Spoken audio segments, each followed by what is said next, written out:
원래 이런 문자가 만들어질 때 이게 어렵다면 문자로 살아남지를 못해요. 왜냐하면 내가 아무리 좋은 문자를 만들어도 그게 어렵다면 다른 사람들이 써줘야 되잖아요. 자음은 우리말에서 첫 번째 그 화자의 말하는 사람의 의도를 나타내주는 지표이기 때문에 매우 중요합니다. 초성 보는 법을 알면 저 초성으로 시작되는 우리 말들의 뜻을 우리가 추적하는데 크게 어렵지 않습니다. 이 사람처럼 막심한 변화를 겪으면서 하늘로 돌아가는 걸 나타낼 때 리을을 써요. 문자의 기원에서 본다면 성씨를 말하는 이 씨는 모두 리씨로 쓰는 게 맞는 거예요. 그러면 저 문자의 기원과 정서를 같이 한다 이렇게 말할 수 있죠.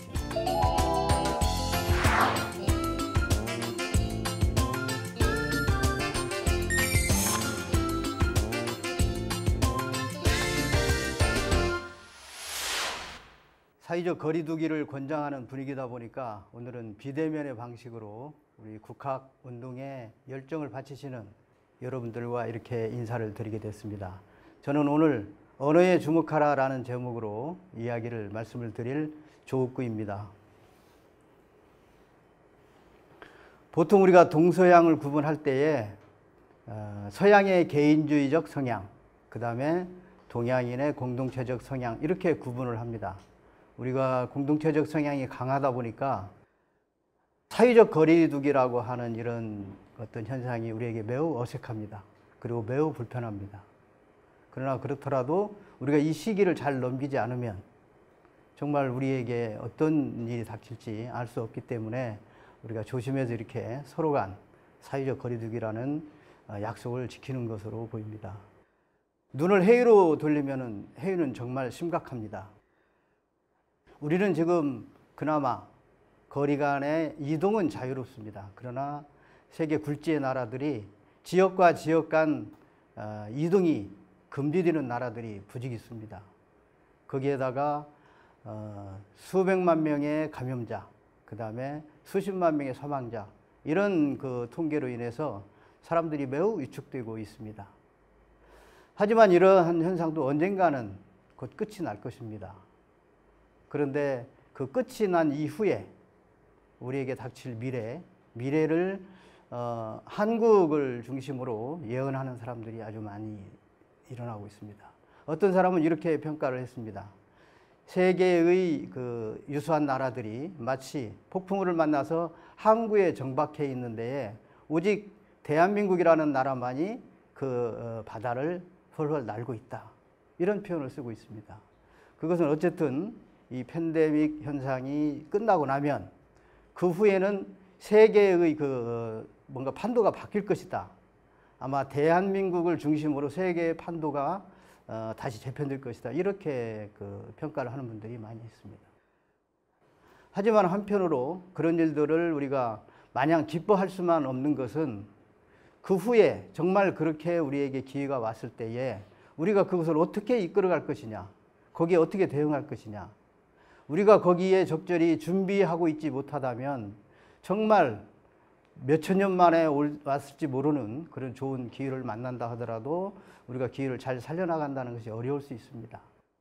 그래서 저는 사실은 호기라는 그런 그 기쁨과 그 다음에 그 호기를 어떻게 살려갈 것인가에 대한 걱정이 늘 앞섭니다. 하지만 우리에게 정말 다행스럽게도 우리에게는 아직까지 공개되지 않은 보물 창고가 하나가 있습니다. 세계인들을 다 먹여 살리고 그들을 이끌어 가고도 남을 만한 엄청난 비밀을 담고 있는 비밀 창고가 하나가 있습니다. 그것이 바로 우리 언어와 문자입니다. 오늘 강의의 주제를 저는 언어에 주목하라 이런 제목을 정했습니다. 사실 우리말의 특징은 우리 글로 표현이 됩니다. 그래서 우리 글은 우리말을 소리나는 대로 다 적을 수 있기 때문에 우리 언어에 주목하라라는 말은 우리 글자에 주목하라라는 말과 같습니다. 그래서 언어에 주목하라고 했지만 저는 오늘 내용을 주로 우리 문자를 위주로, 우리 문자라고 하면 한글이겠죠. 한글을 위주로 이야기를 진행하려 합니다. 우리가 오늘 그 한글에 대해서 정확히 이해를 한다면 현재의 어려움은 물론이고 이 어려움이 물러가고 새로운 세상이 도래했을 때에 정말로 우리 대한민국이 세계를 선도하는 그런 자랑스러운 한민족이 될 수 있다. 이런 그 신념으로 저희 이야기를 진행하도록 하겠습니다. 대개 그 스킨스쿠버가 물속에 한번 들어가기 위해서는 오랜 세월 준비를 해야 됩니다. 장비도 구입해야 되고 그 다음에 물속에 들어가는 연습을 수차례 해야 됩니다. 자, 물속에 들어가려고 하는 스킨스쿠버가 그 많은 준비를 하는 것처럼 우리가 우리 한글의 세계를 들여다보기 위해서는 사전 준비 운동이 몇 가지 필요합니다. 그 중에 첫째가 그 한자와의 관계입니다. 지금 우리는 한자와 한글에 대해서 매우 많은 오해, 선입견을 가지고 있습니다. 그런데 그 알고 보면 그런 선입견들은 우리가 한자든 한글이든 그 실체를 모르기 때문에 생겨난 그런 오해입니다. 저는 오늘 그 한자와 한글의 관계를 아주 간단하게 이렇게 정리를 한번 해드리려고 합니다. 자, 앞에 보시면 하늘천자가 있습니다. 우리가 한자라고 하면은 저 모양을 가지고 한자라고 이렇게 부릅니다. 그런데 한자는 그걸로 끝이 아니고 세 개의 요소로 이루어져 있습니다. 세 개의 요소란 모양과 의미와 소리, 이 세 가지를 말합니다. 따라서 저 모양만 가지고 한자라고 말하는 것은 그건 한자를 잘 모르는 사람이에요. 한자는 저런 모양을 가지고 있는데 모양의 특징은 뭐냐면 그릇이라는 의미를 담고 있습니다. 모양, 그릇. 이 세상에 있는 모든 그릇들은 다 형상이 있습니다. 저 한자에서 저걸 모양이라고 할 때 의미가 바로 그렇습니다. 그런데 그릇이라고 하는 것은 여러분들 우리가 쓰는 일상에서 쓰는 그릇을 한번 생각을 해보세요. 어떤 그릇이 있습니다.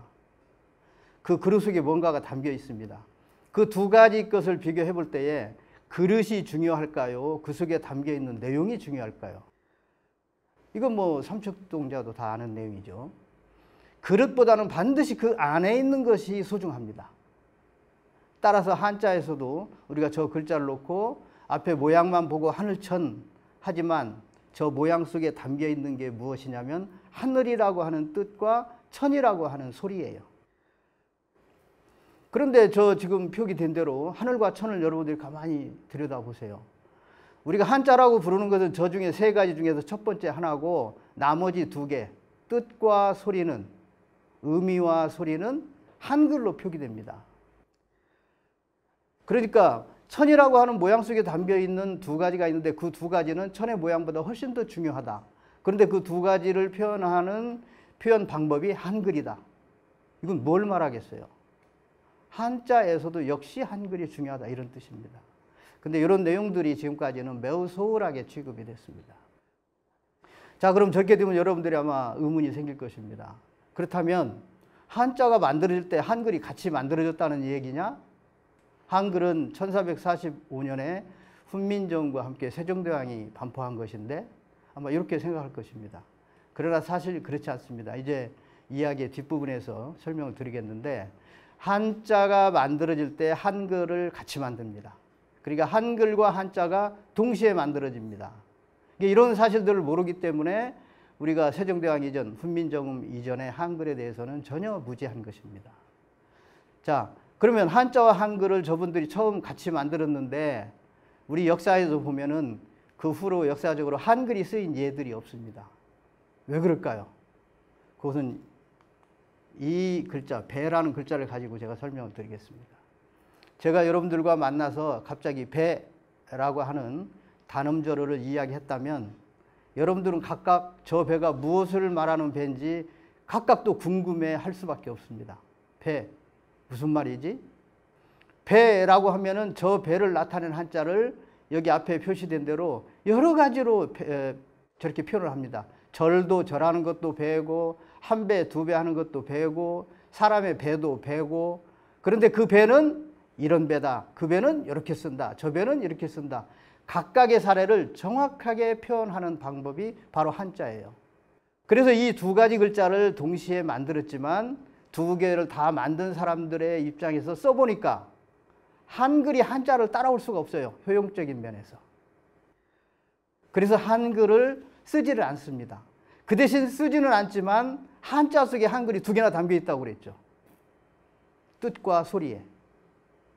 그래서 한글의 사용은 그냥 머릿속에만 남고 한자라고 하는 모양만 우리가 지금 동양에서 그 모양만 활용하고 있는 것입니다. 이제 우리는 이 세 가지를 다 활용할 수가 있습니다. 어쨌든 제가 이 한글에 대해서 말씀드릴 수 있는 배경이 한자에 대한 연구가 뒷받침이 되기 때문에 가능합니다. 한글을 한글로만 연구하는 분들이 왜 한글에 대해서 말할 수 없냐면 한자를 모르기 때문에 그렇습니다. 지금 이제 이 말씀은 바로 이해하기는 어렵겠지만 어쨌든 한글을 아는 비밀이 한자 속에 가득 담겨 있습니다. 자, 우리 글을 알기 위해서 또 몇 가지 그 준비 운동이 필요합니다. 그 준비 운동의 첫 단계는 무게라는 것에 대해서 우리가 이해하는 겁니다. 무게. 여러분, 우리 어떤 사물들은 모두 무게를 가지고 있죠. 대기권에 있는 사물들은 각각 나름대로 다 무게를 가지고 있습니다. 그런데 우리가 무게라고 할 때 무게는 반드시 방향성이 있어요. 어디에서 어디로. 이게 무게는 별도로 존재하는 게 아니고 어디에서 어디로라고 하는 방향성으로 현재 진행형이다. 이런 정도로 우리가 기억을 하면 좋겠습니다. 그런데 무게는 또 우리가 아는 상식을 동원해 보면 무게는 반드시 위에서 아래로 작용을 합니다. 위에서 아래로. 그래서 우리말에 저울추가 있죠. 추. 밑에 추를 달아서 끈으로 이렇게 잡아보면 곧은 직선으로 이 추가 떨어집니다. 그것을 무게가 작용하는 방향이라고 할 수 있습니다. 근데 그 방향을 우리가 우리말로 표현한다면 위에서 아래로 이렇게 표현할 수 있습니다. 그 위에서 아래로의 방향을 다시 도표를 이용해서 표시한다면 저렇게 표시할 수 있습니다. 하늘에서 그 다음에 우리가 서 있는 곳이 지구니까 지구 저 깊은 곳을 향해서 계속 진행하는 것으로 이렇게 무게를 표시할 수 있습니다. 자, 여기서 이제 우리말과 관련된 두 개를 살펴보도록 하겠습니다. 보통 우리가 이제 천지개벽경에서 하는 이야기입니다. 제출러 간이다라는 말이 있습니다.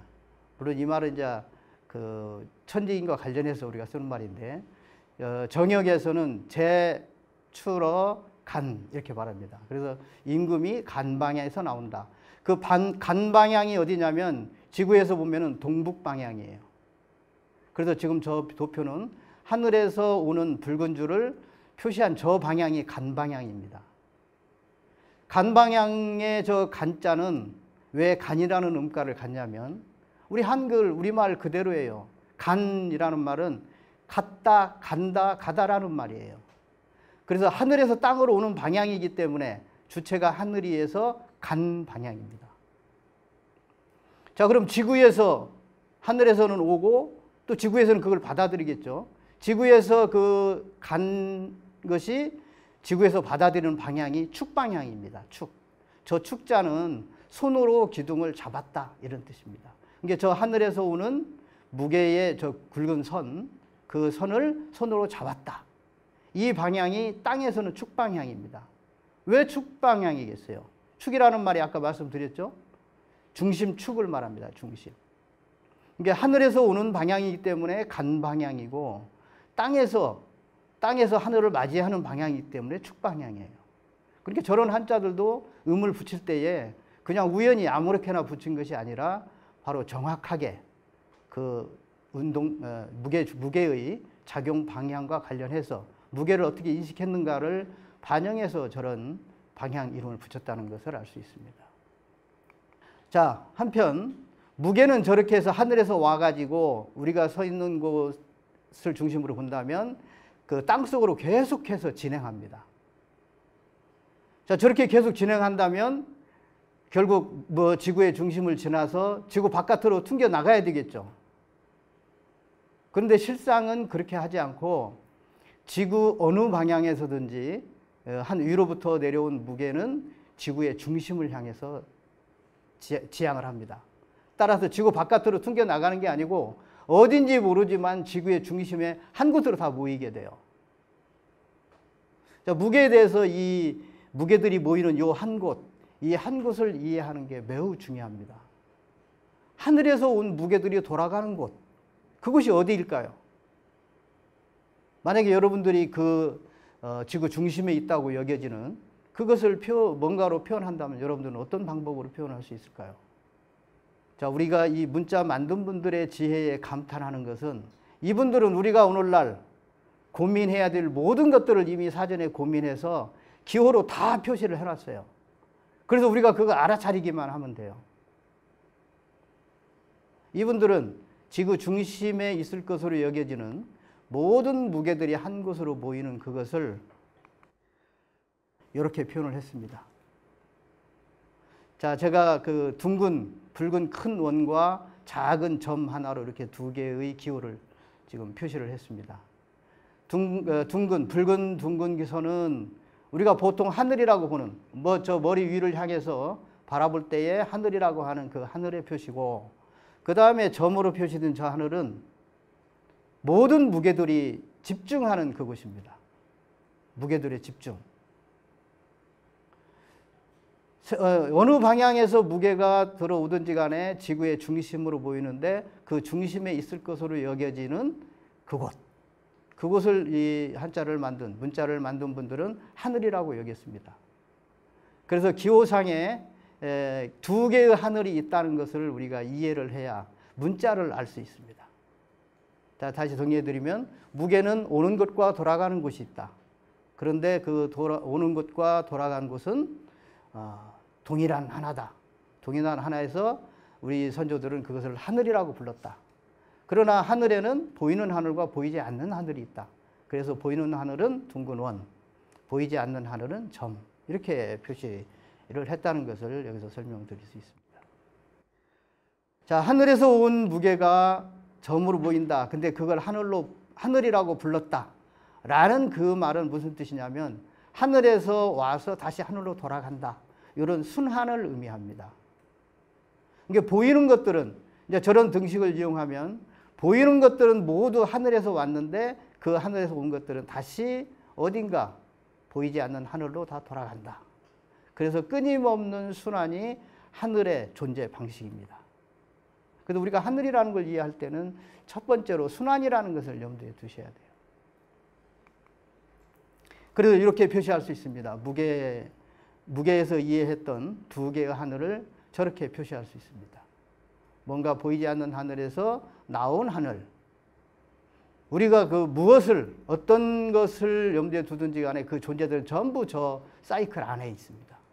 그래서 전 본 바탕이 저렇게 순환을 하기 때문에 저기에 속해 있는 모든 것들은 순환합니다. 자, 이런 것이 우리 문자에 깔려있는 기본 철학입니다. 이런 것들에 대한 이해가 있어야 우리 말들을 바르게 이해할 수가 있어요. 자, 이제 우리 문자를 들어가는 그 다음 단계 그 이론적인, 논리적인 부분을 설명을 드리겠습니다.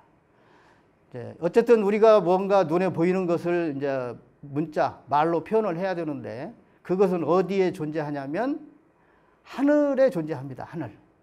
하늘에서 와서 하늘로 돌아가니까 하늘 안에 존재한다. 이렇게 보시면 돼요. 그런데 저 하늘 안에 뭔가 우리의 위상이 이제 정해지는 겁니다. 그 위상을 이제 어떻게 이분들이 그 하늘이라고 하는 둥근 원 안에서 구분을 하는지 한번 보도록 하겠습니다.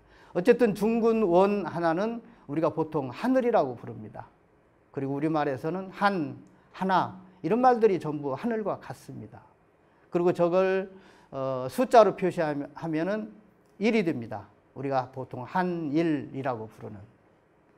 그러니까 한일 자체가 이미 하늘을 1이라고 한다. 이런 뜻이에요. 자, 그 하늘을 이렇게 둘로 나눕니다. 둘로 나누면 위아래가 생기게 되죠. 그래서 큰 하늘을 둘로 나누어서 윗부분을 하늘, 아랫부분을 땅이라고 부릅니다.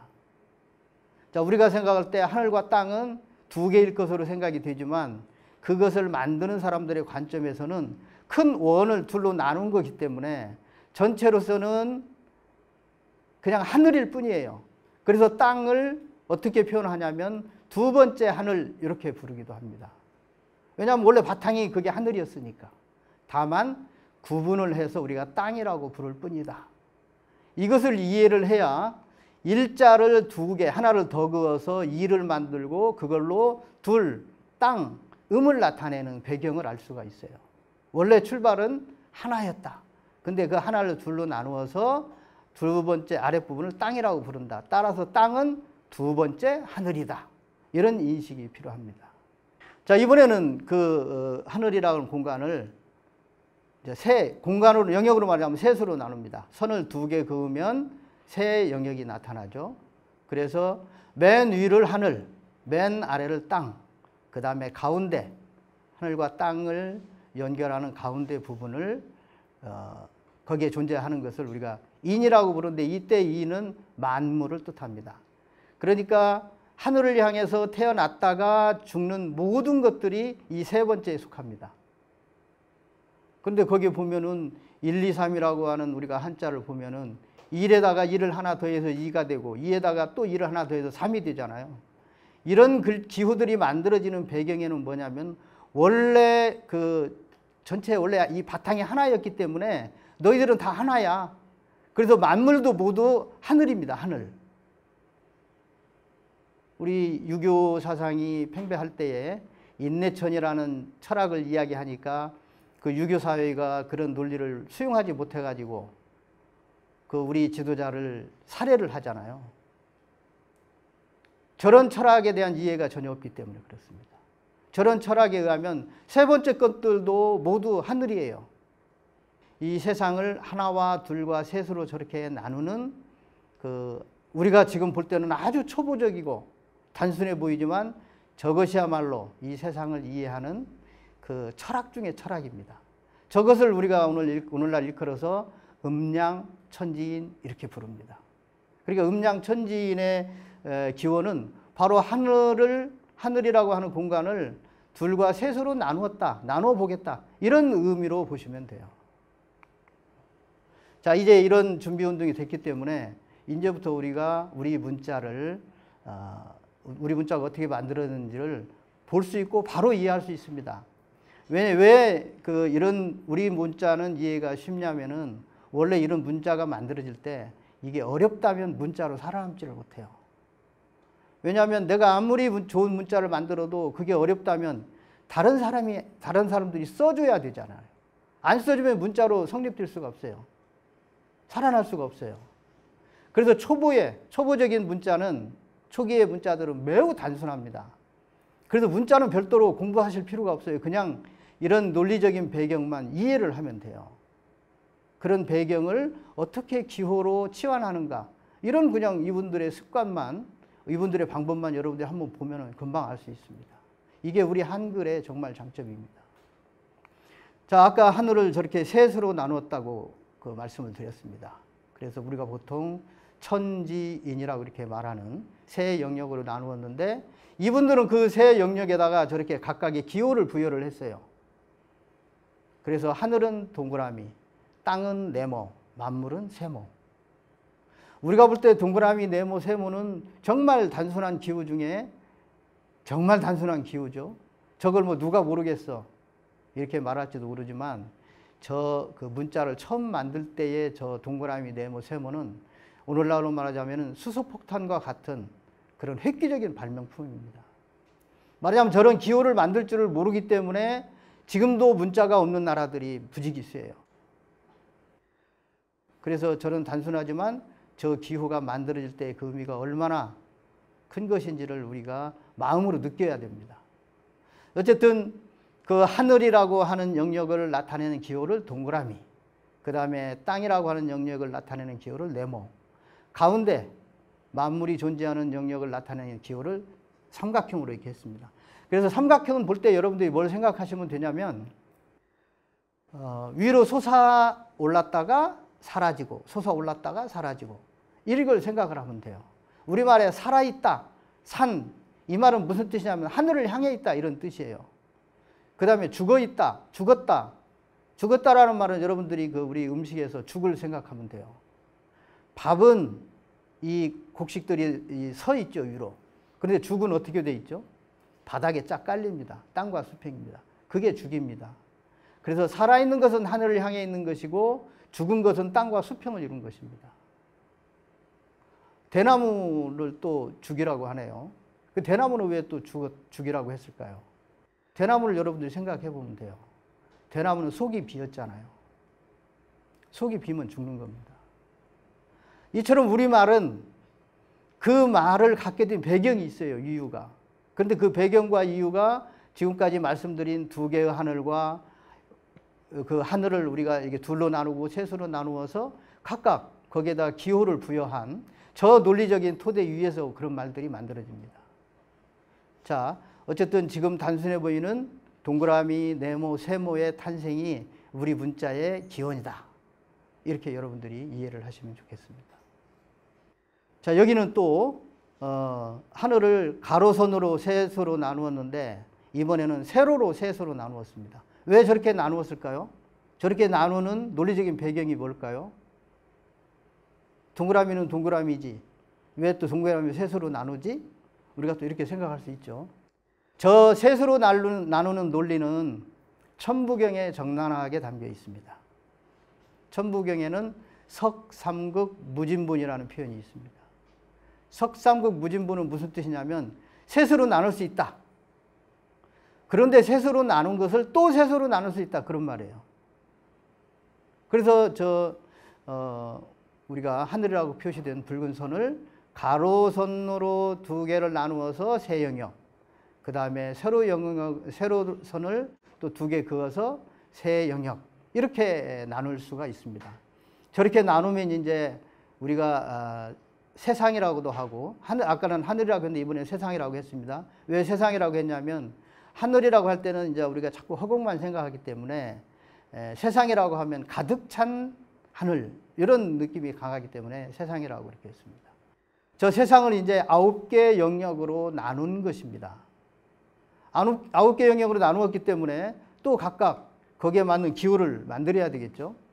그래서 그 동그라미를 또 셋으로 나누고, 네모를 또 셋으로 나누고, 세모를 셋으로 나누어서 각각 그 세 개의 기호를 저렇게 만듭니다.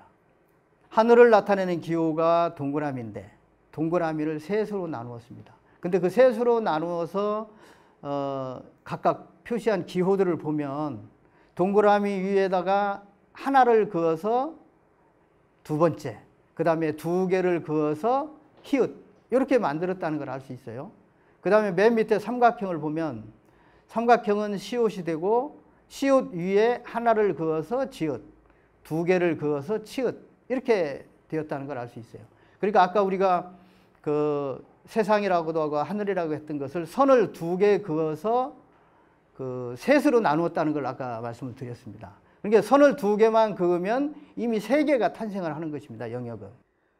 그것을 참고로 해서 영 위에다가 하나를 긋고 영 위에다가 두 개를 그어서 각각 하늘을 나타내는 세 개의 기호를 만들고, 시옷 위에다가 하나를 그어서 지읒, 치읒 위에다가 둘을 그어서 치읒, 시옷에다가, 그렇게 해서 각각 또 세 번째 삼각형으로 표시되는 만물을 나타내는 기호를 저렇게 세 개를 만듭니다. 자, 저 세 개의 기호와 세 개의 기호에서 만들어지는 또 각각 세 개씩, 그래서 9개의 기호가 지금 우리가 나누었던 이 세상이라고도 하고 하늘이라고 하는 것에 각각 차지한 영역이 있다는 것을 여러분들이 이해를 해야 됩니다. 자, 이것은 이제 그 세 개의 기호를 각각의 영역에다가 배치를 한 것입니다. 저걸 제가 가시적으로 보여주기 위해서 일부러 저렇게 만들었습니다. 왜냐하면 각각 우리가 9개의 자음을 지금 여러분들이 보고 계신데 저기 자음에 보면은 히읗, 만약에 어떤 그 말이 히읗으로 시작된 그 말이 있다. 그러면은 그 히읗은 바로 하늘과 관계된 것이다. 그런데 하늘과 관계된 것 중에서도 어떤 하늘이다. 이런 걸 나타냅니다. 그 다음에 지읒으로 표시된 뭔가가 있다. 그러면은 지읒은 만물을 나타내는 기호 삼각형에서 만들어진다. 그런데 삼각형 중에서 시옷, 지읒, 치읒이 만들어지는데 그 중에서도 두 번째 지읒이다. 따라서 만물의 어떤 거다. 이런 이야기를 우리가 할 수 있어야 돼요. 자, 별도로 우리가 뭐 탐구하는 게 아니고 그냥 어떤 영역을 셋으로 나누고 그 셋을 또 셋으로 나누어서 각각 그 영역에 적절한 기호를 만들었다. 이렇게 여러분들이 이해를 해 주시면 좋겠습니다. 자, 그래서 다시 이제 그 기호, 9개를 이렇게 정리를 할 수 있겠습니다. 천지인, 천지인의 저기 천지인은 우리가 일반적으로 생각하는 하늘, 땅 만물이에요.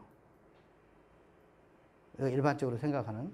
그 다음에 석삼국 무진문에서 두 번째 천지인은 이미 좌측에 가로로 그은 천지인이 있기 때문에 세로로 그은 천지인은 그와는 조금 달라요. 천지인은 천지인이지만.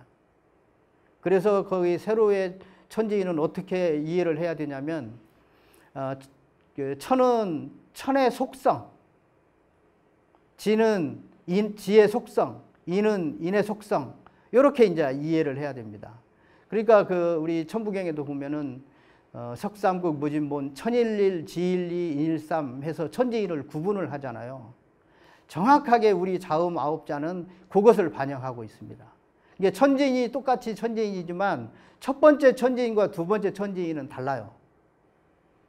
그래서 첫 번째 천지인은 우리가 보통 말하는 하늘과 땅과 만물을 나타내고, 두 번째 천지인은 하늘의 속성, 천이라고 하는 것이 가지고 있는 속성, 그 다음에 지라고 하는 것이 가지고 있는 속성, 인이라고 하는 것이 가지고 있는 속성, 그 속성을 나타냅니다. 속성이 어떤 거냐? 이렇게 이제 말한다면 이렇게 말씀드릴 수 있어요. 하늘의 속성은 우리가 상상하는 좋은 것, 가치 있는 모든 것들이 다 하늘의 속성입니다. 그래서 사랑, 창조, 이념, 이런 것들이 전부 가치, 이런 것들이 전부 하늘의 속성에 속합니다. 그 다음에 지의 속성, 땅의 속성은 뭐냐면 아까 그릇을 말씀을 드렸는데, 그릇이라고 하는 것은 모두 그 모습을 갖고 있잖아요, 형상.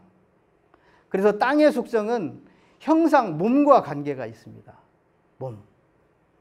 그 다음에 이응은 이제 인의 속성 이랬는데, 인의 속성, 만물이 가지고 있는 속성은 뭐냐면 변화와 작용입니다. 만물은 변합니다. 어제 제가 오늘의 제가 아니고 10년 전에 제가 앞으로 10년 후에 제가 아닌 것처럼 만물은 모두 변합니다. 그 변하는 속성을 나타낼 때에 인을 씁니다.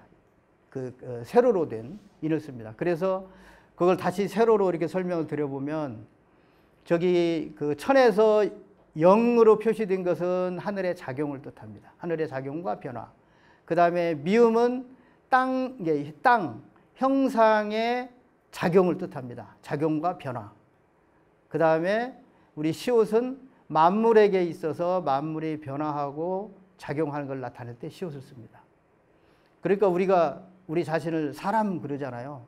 사람이라고 할 때 초성이 뭡니까? 시옷입니다. 시옷. 그러면 바로 저 표에 참고해서 만물인데 그 만물은 변화하고 작용한다. 그래서 나를 사람이라고 부를 때는 나는 변화하지만 또 뭔가 어떤 작용을 한다. 이런 의미를 나타내고 있구나. 이렇게 생각을 하시면 됩니다. 또 어떤 것이 비읍으로 표현이 되었다. 우리말에는 초성이 제일 중요합니다. 초성 첫 글자가 무엇으로 되냐가 제일 중요한데, 그 초성이 만약에 비읍이었다. 자, 비읍하면 우선 우리가 쉽게 알 수 있는 게, 지금 이 장면도 굉장히 밝게 이렇게 비춰지네요. 자, 밝다, 붓다, 빨갛다, 빛, 이런 것들이 전부 비읍을 초성으로 하고 있잖아요. 그때 비읍의 의미는 뭐냐면 지, 1차적으로 지의 속성, 지에 속해 있습니다. 지는 형상, 모습이라고 그랬죠. 땅을 가진 것이 가지고 있는, 땅을 가진 것 속에 담겨 있는 그 비읍의 맨 위로 올라가 보면은 천의 속성이죠. 땅에 속한 것이 가지고 있는 하늘의 속성, 그것이 바로 비읍입니다. 이런 식으로 우리 저 초성 보는 법을 알면 저 초성으로 시작되는 우리 말들의 뜻을 우리가 추적하는데 크게 어렵지 않습니다.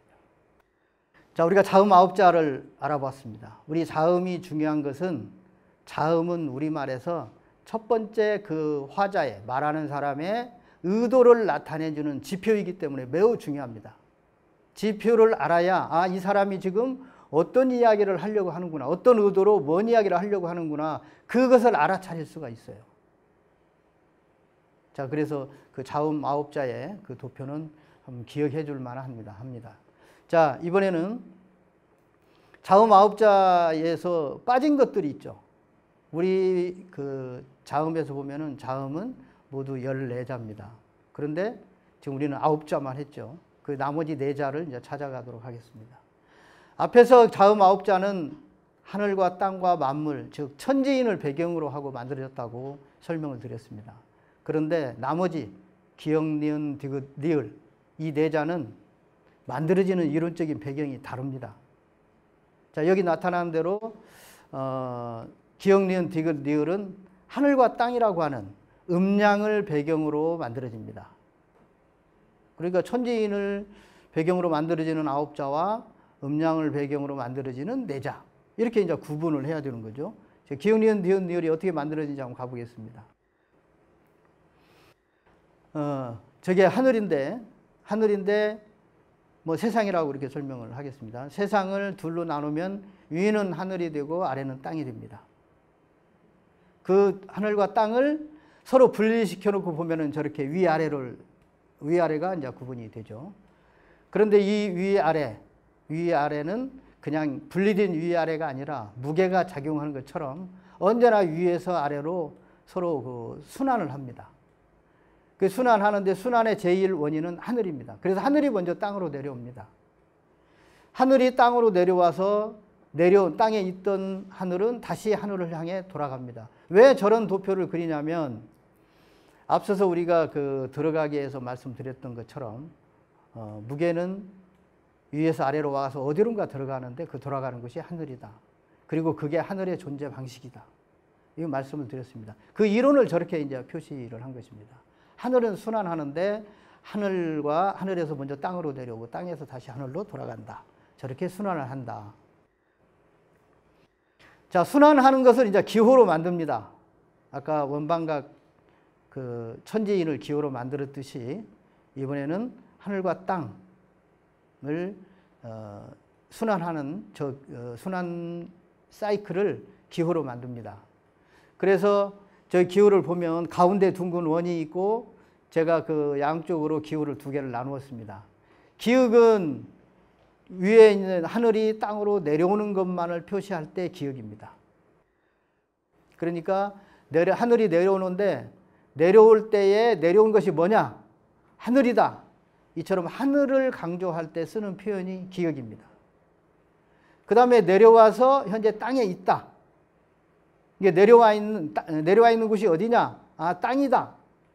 이것을 강조할 때 쓰는 표현이 니은입니다. 니은. 그러니까 하늘에서 땅으로 내려오는 것을 둘로 구분합니다. 하늘을 강조할 때 기역, 땅을 강조할 때 니은. 자, 이런 구분, 이런 것들이 이제 매우 중요합니다. 왜냐하면 기역으로 시작되는 우리말들이 무수히 많잖아요. 그런 말들을 이해할 때 저런 것들이 원초적으로 이해가 되어야 우리말들을 이해할 수 있습니다. 자, 하늘이 순환하는 둥근 원을 내려오는 것을 둘로 나누어서 내려온 하늘을 강조할 때 기역, 내려와 있는 땅을 강조할 때 니은을 쓴다. 그러면 내려온 것들은 다시 또 하늘로 돌아가야 되겠죠. 그 돌아가는 기호가 바로 우리의 디귿입니다. 지금 우리 디귿은 저렇게 쓰지는 않아요. 올라가는 것을 이제 좌측에 옮겨서 디귿을 쓰는데 이 글자가 만들어지는 원리에서 보면 저렇게 쓰는 것이 원리에 맞는 것 같습니다. 그래서 기역, 니은, 디귿. 결국 기역, 니은, 디귿은 3개가 합쳐지면 순환하는 하늘을 나타내는 기호, 동그라미가 됩니다. 자, 저걸 또 이해하는 게 매우 중요합니다. 왜냐하면 우리 말들이 저런 토대 위에서 만들어지기 때문에 그래요. 그 다음 또 리을이 있습니다. 리을. 리을도 제가 그 안에다가 둥근 원을 하나 그었습니다. 니은을 가만히 여러분들이 리을의 기호를 보면 우리가 앞서 보았던 기역, 니은, 디귿의 연속이라는 걸 알 수 있죠. 내려오고 또 내려가고 계속 내려가다가 어디선가는 돌이켜서 디귿합니다. 자, 그래서 리을은 원칙적으로 이응과 똑같아요. 이응과 똑같은데 차이가 있다면 어떤 차이가 있냐면 이응은 하늘의 작용처럼, 하늘의 작용이라는 건 거침이 없잖아요. 그래서 휙 왔다가 그냥 휙 돌아가는, 이게 하늘의 작용인데 리을은 그렇게 휙 돌아왔다가 휙 돌아가는 게 아니고 사람의 일생처럼 태어나고 결혼하고 취직하고 이사하고 또 뭔가 성취하고 끊임없는 변화 속에 하늘로 돌아가잖아요. 죽잖아요. 그것을 나타낼 때 리을을 씁니다. 이게 사람처럼 막심한 변화를 겪으면서 하늘로 돌아가는 걸 나타낼 때 리을을 써요. 그러니까 우리 성시에서 보면은 리을로 쓰는 이시가 있고 이응으로 쓰는 이시가 있잖아요. 그런데 저 문자의 기원에서 본다면 성시를 말하는 이시는 모두 리시로 쓰는 게 맞는 것 같습니다. 그러면 저 문자의 기원과 정서를 같이 한다 이렇게 말할 수 있어요. 어쨌든 지금은 리을을 초성에 리을이 오는 것을 가급적이면 안 쓰고 이응으로 다 교체해서 쓰는데 그것은 우리가 저 기역, 니은, 디귿, 리을이 만들어지는 배경을 몰랐기 때문에 그렇게 이제 이응으로 통일해서 쓰는 것이 아닌가 생각이 듭니다. 자, 기역, 니은, 디귿, 리을을 다시 이렇게 설명할 수 있습니다.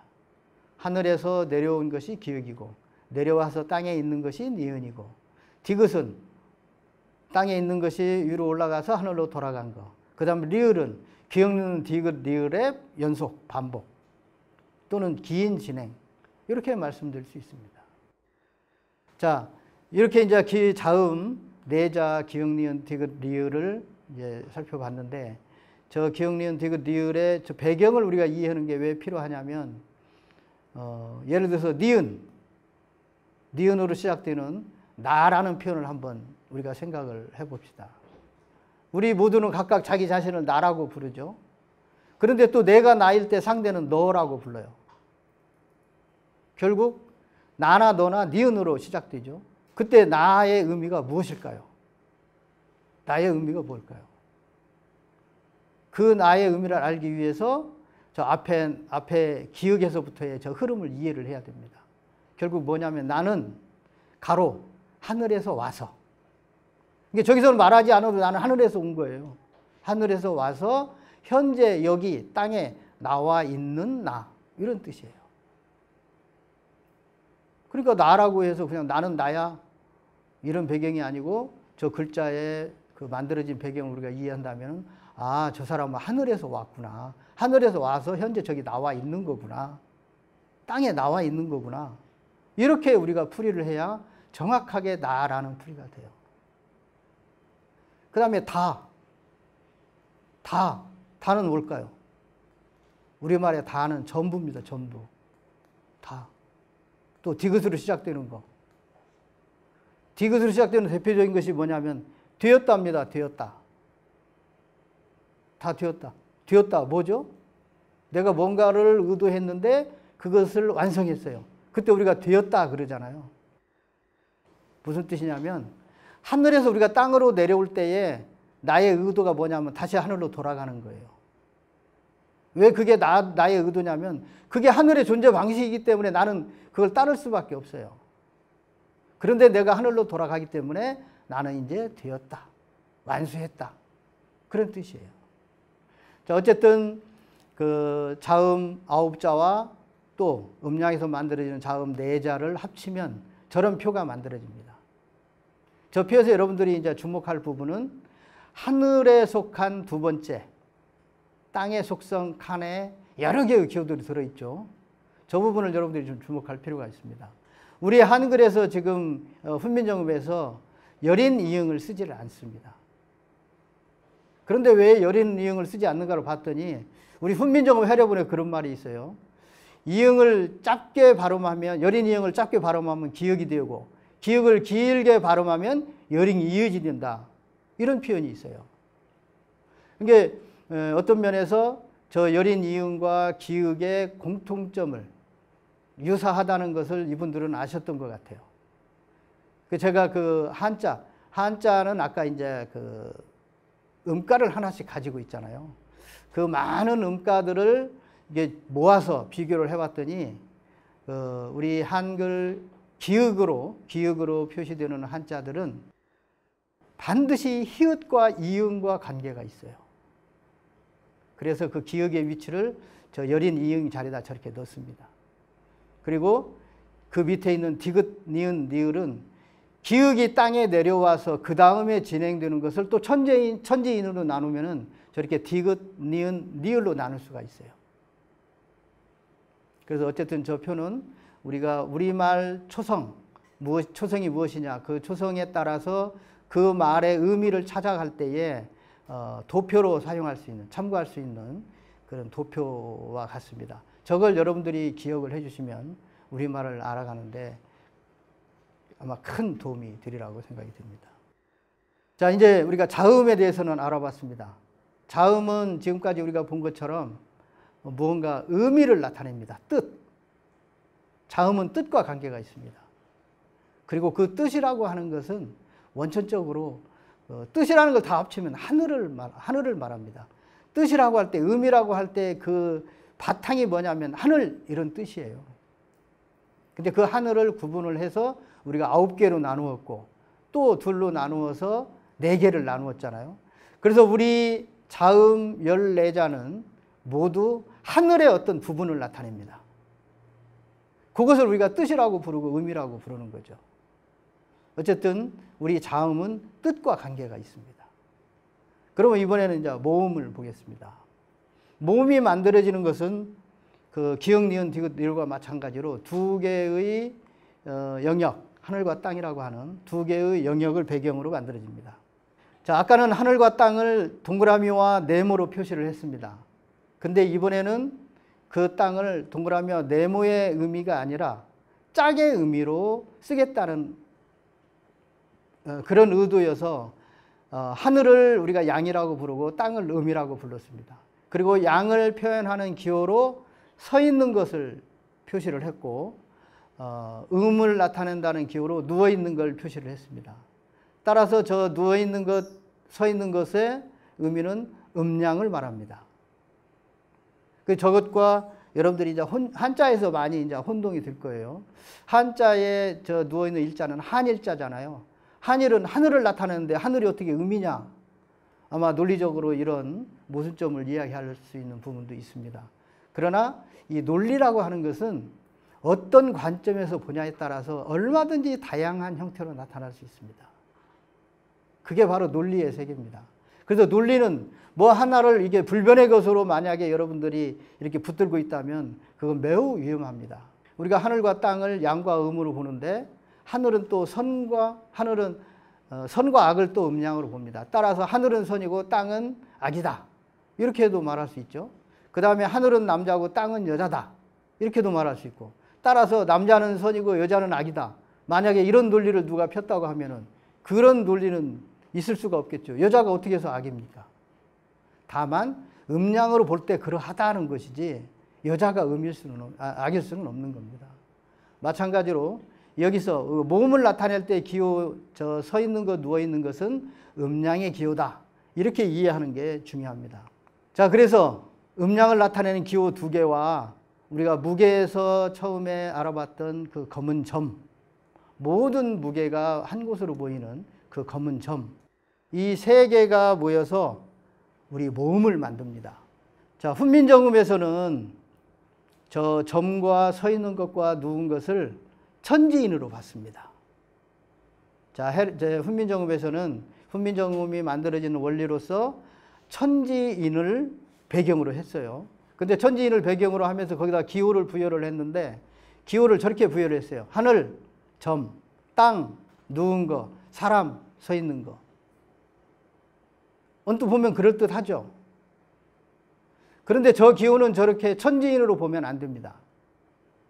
우리가 지금 우리 한글과 관련해서 모음을 설명할 때에 저 기호는 저렇게 천지인으로 보면 안 되고 백자초문의 관점에서 보았던 우측에 있는 방법, 저 방법으로 하늘은 하늘이고 밑에 서 있는 것은 양, 누워 있는 건 이렇게 음양의 짝으로 봐야 됩니다. 언뜻 볼 때 저거 여러분 뭐 별것 아닐 것 같죠? 그런데 저 차이가 우리가 훈민정음을 아무리 연구를 해도 우리말 하나도 풀이할 수 없습니다. 훈민정음 우리가 만들고 우리말 우리 훈민정음으로 표현하고 그렇게 하는데도 왜 우리가 우리말을 하나도 알지 못하죠?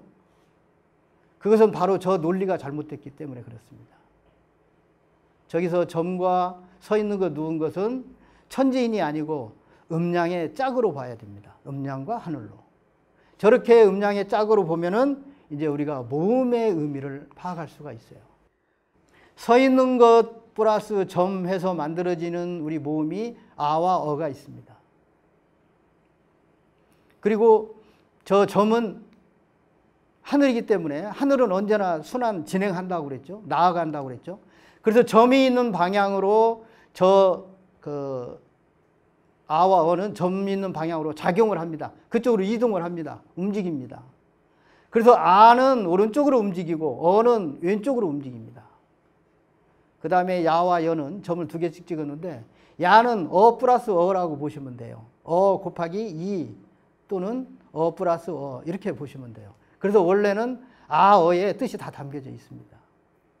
그 다음에 음을 나타내는 누운 일자에 점을 찍어서 만들어지는 모음이 오와 우가 있습니다. 오는 점이 위에 있기 때문에 위쪽으로 작용합니다.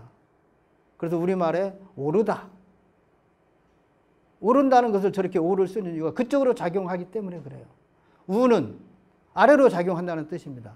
그래서 비를 우 그러죠.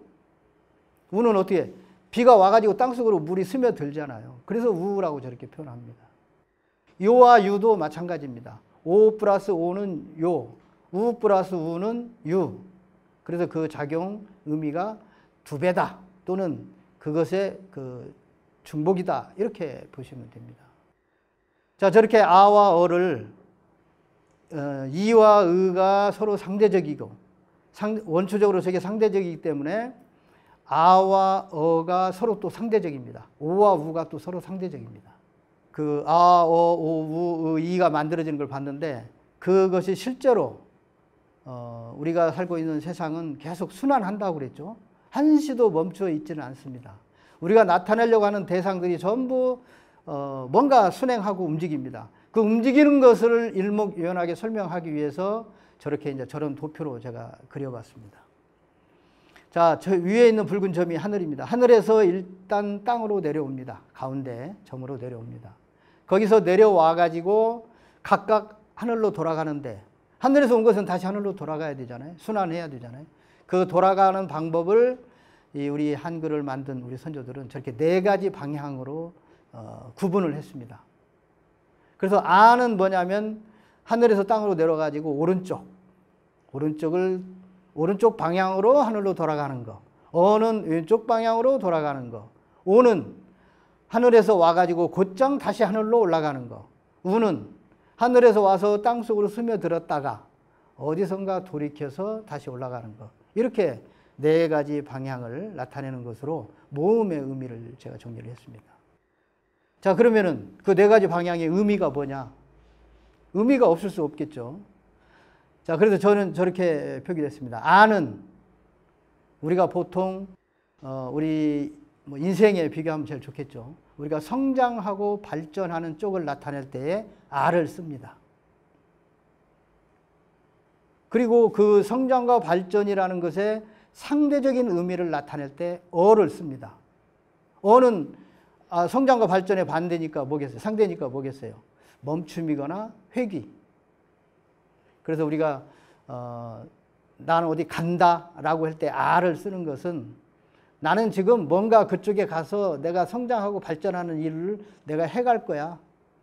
하는 거야. 라는 의미로 쓸 때 아를 쓰고 그 다음에 우리가 사람이 죽으면 서거했다 그러잖아요. 거.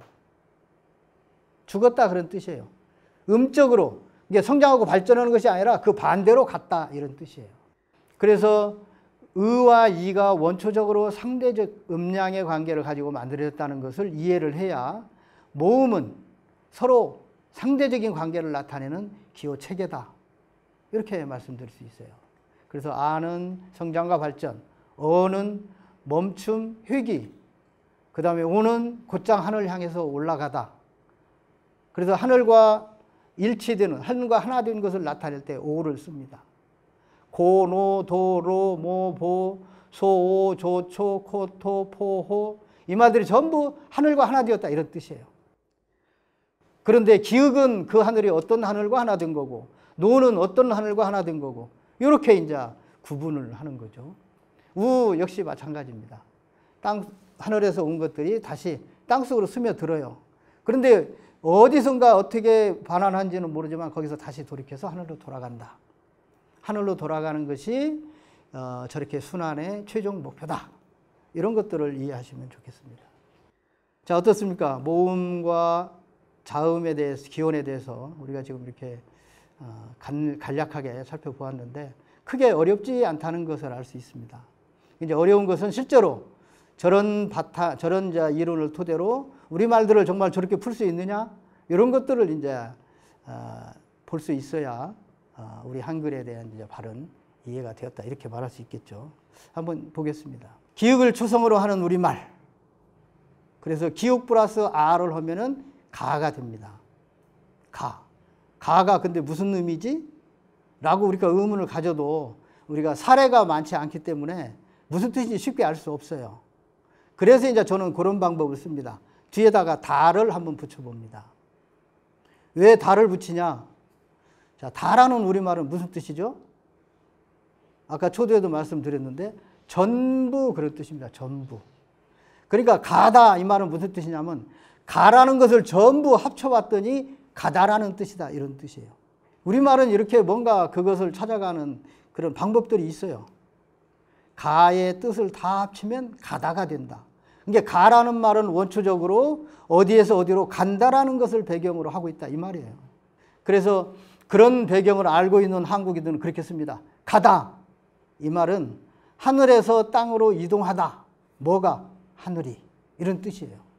그런데 왜 우리는 하늘에서 땅으로 오는 것을 가다라는 것을 내가 어디에 A에서 B 지점으로 가는 것도 가다라고 쓰잖아요. 왜 이렇게 쓸 수 있느냐? 그것은 바로 우리가 하늘 백성이라는 것을 말해주는 강력한 증거예요. 만약에 우리가 우리 스스로를 땅에 속한 백성이라고 만약에 그렇게 인식을 했다면 저 가다는 우리에게 뭐가 돼야 되냐면 오다가 돼야 돼요. 내가 주체가 아니기 때문에 누군가 내게로 오는 것이 되는 거예요. 하늘이 내게 오는 것은 가다가 아니라 오는 것이 되는 거예요.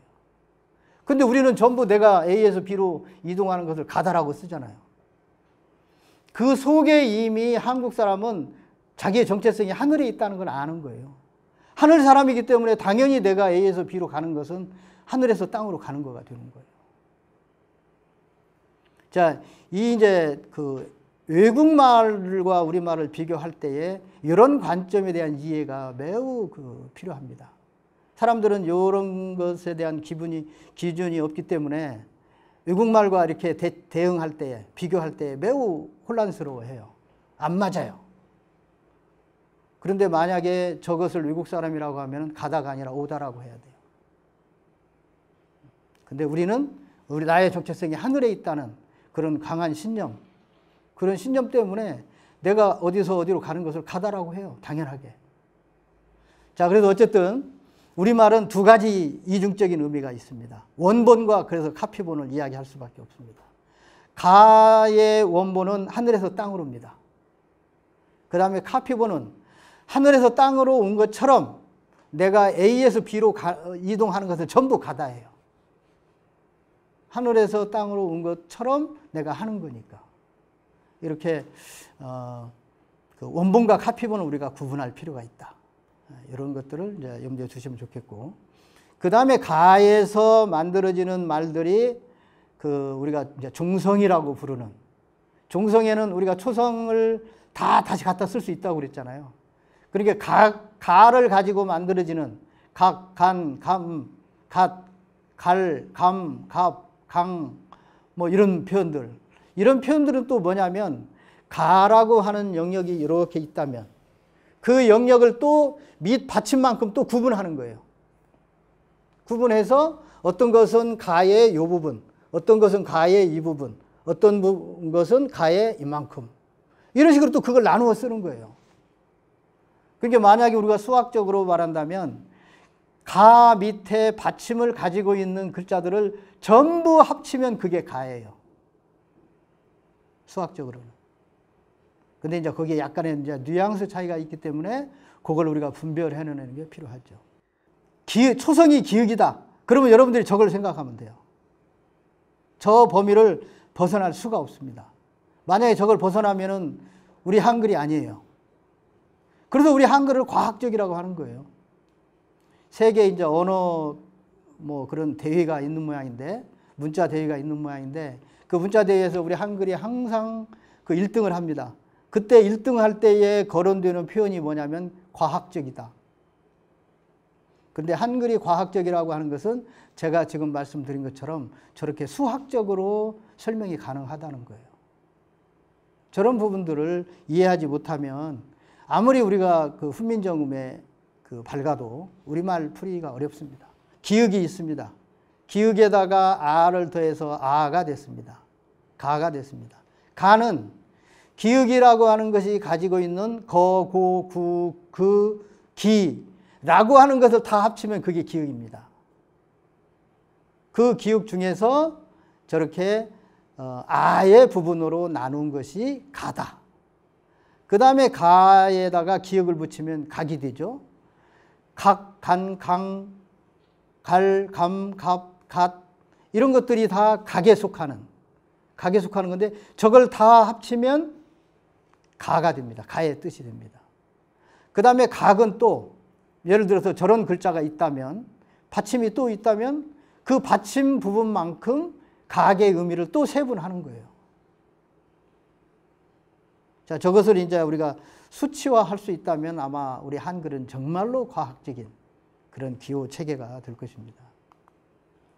나 역시 마찬가지예요. 나. 니은에다가 아를 더하면 나가 됩니다. 나에다가, 그런데 나의 뜻을 우리가 잘 모른다? 나를 나라고 부르지만 그 뜻을 우리가 잘 모를 때에 뒤에다가 다를 붙여봅니다. 그러면 나다. 이런 말이 된단 말이에요. 근데 우리말의 쓰임에서 보면 나다.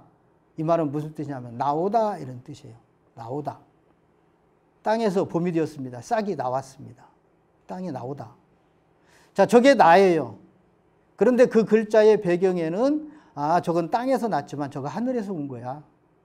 이런 뜻이 거기에 담겨 있다는 겁니다. 그래서 그런 것까지를 읽어낼 수 있어야 우리말을 이제 제대로 풀이를 할 수 있는 거죠. 그래서 나다도 우리가 원본의 해석이 있고 복사본의 해석이 있습니다. 나다는 하늘에서 와서 땅 위로 나오다. 그 다음에 복사본은 마치 그렇게 하는 것처럼 뭔가 하는 것이 있다. 그게 나다. 이렇게 말할 수 있고요. 역시 나에서 받침이 무엇이냐에 따라서 저런 글자들이 만들어지는데 저런 글자들의 뜻은 나의 영역을 그만큼 세분해서 표현한 것이고 저것들을 다 합치면은 나다. 나의 뜻과 일치한다. 이렇게 이제 말씀드릴 수 있습니다. 뭐 다 마찬가지죠. 다도 마찬가지죠. 다도 저렇게 다 합치면 모두 전부가 되는 겁니다. 우리말에 우리가 이제 문장을 쓰고 나서 마지막에 뭐뭐 하였습니다 라고 다라고 쓰는 이 습관이 어디서 오는가 봤더니 앞에서 내가 말한 그런 것들이 전부 이게 전부입니다. 말하자면 그게 하나의 완성된 뜻입니다. 이것을 말하자면 밝히는 그런 그 기호더라고요. 그런데 그런 습관이 우리 이제 문장에도 남아 있는 거죠. 자, 이제 우리말의 실제를 한번 살펴보기 위해서 제가 다시 앞서서 말씀드렸던 내용을 저렇게 다시 도표로 한번 끄집어내 봤습니다. 하늘에서 온 무게는 지구의 중심으로 보이는데 지구의 중심에는 우리가 알지 못하는 그런 뭔가 오묘한 그곳이 있다. 그래서 그곳을 별도로 빼내서 저렇게 검은 점으로 표시를 해봤습니다. 자, 우리 참 어느 그림에서 제가 가져왔습니다.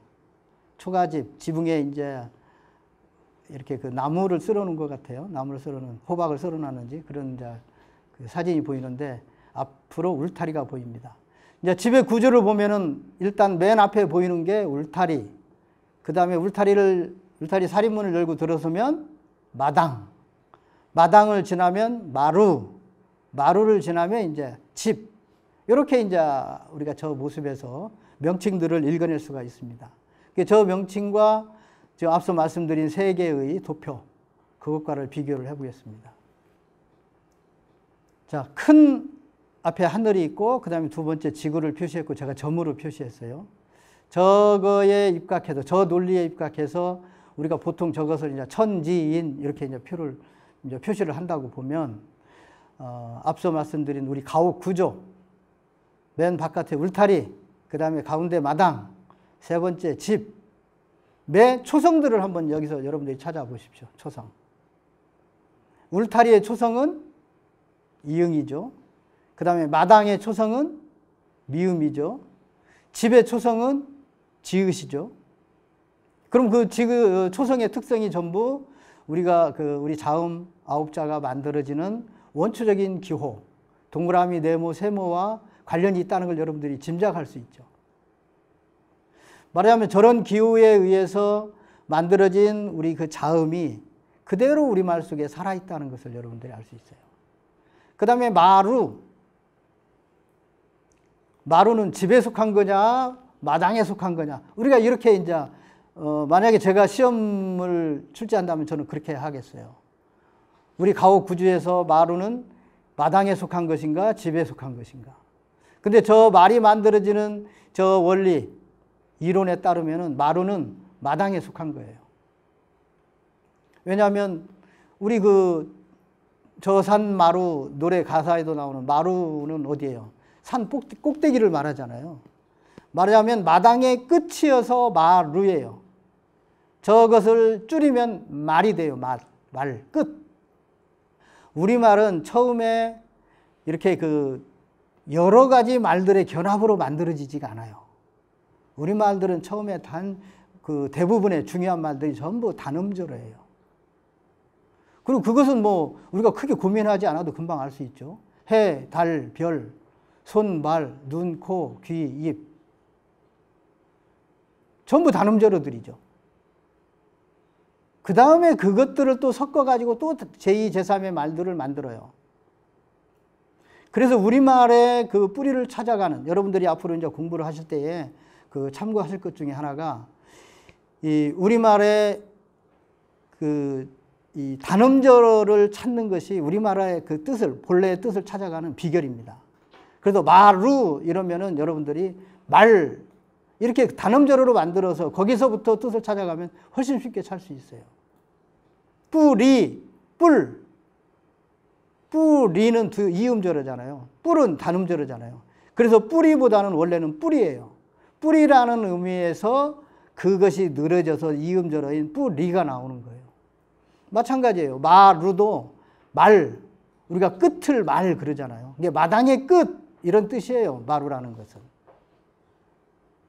자, 이 미음의 쓰임을 여러분들이 주목을 하시면 정말 많은 우리말들을 찾을 수 있습니다. 왜냐하면 미음이라는 건 언제나 두 번째이기 때문에 그래요. 두 번째는 어때요? 첫 번째와 세 번째가 또 있는 거죠. 그래서 두 번째 미음을 가졌다. 미음에 대해서 여러분들이 뭔가를 알고 싶다 그러면은 그것의 첫 번째인 이응, 그 다음에 세 번째인 세모, 시옷, 이것과 어떤 관계가 있는가? 이걸 찾는 것이 비결 중에 비결이에요. 우리가 했던 이야기를 다시 이렇게 풀이할 수도 있습니다. 원래 이 세상을 하늘과 땅과 만물로 나누었는데 저기서는 이제 그것을 점으로 표시된 하늘로 이렇게 제가 했습니다. 그것을 기호로 표시하면 동그라미, 네모, 세모.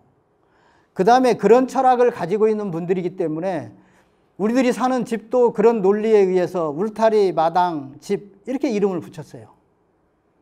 자, 초성이 중요하다는 것을 여러분들이 주목을 하시고, 그 다음에 미음이 두 번째라는 것을 염두에 두시고, 우리 얼굴에 이마도 마가 있잖아요. 미음이 있잖아요. 그 다음에 머리, 그 다음에 마음, 몸, 전부 미음으로 시작이 됐죠. 그러면 미음으로 저게 시작이 됐을 때에 첫 번째와 세 번째는 뭐지? 이걸 찾는 것이 이제 앞으로 남겨진 공부라고 할 수 있습니다. 그리고 그 공부는 정말로 여러분들에게 공부하는 즐거움이 바로 이런 거구나. 그런 것들을 여러분들이 아실 수 있을 거예요. 자, 그 다음에 머리 끝에 이제 손이 하나가 더 있네요. 머리, 손. 머리는 우리 인체에서 손과 가장 긴밀한 부분이 머리입니다. 그래서 머리는 손과 연결이 되어 있다. 그런데 머리가 두 번째인데 그 손은 세 번째다. 그렇다면 첫 번째는 뭘까? 이렇게 이제 탐구하는 것이 우리말을 찾아가는 좋은 공부가 되리라고 생각합니다. 자, 장시간 이렇게 경청해 주셔서 너무 감사합니다. 이제 이런 공부는 이제 시작입니다. 사실 지금 세계의 젊은이들이 우리 한글을 배우기 위해서 아주 열광하고 있다는 소식을 정말 기쁜 마음으로 듣고 있습니다. 근데 그들이 지금 초기에는 우리말들을 그냥 흉내내는 정도에 그칠 겁니다. 그런데 그 흉내내는 정도라는 것은 오늘날 한국 사람이 우리말을 쓰는 정도와 다르지 않아요. 그러면 금방 그들과 우리의 구분이 없어져요.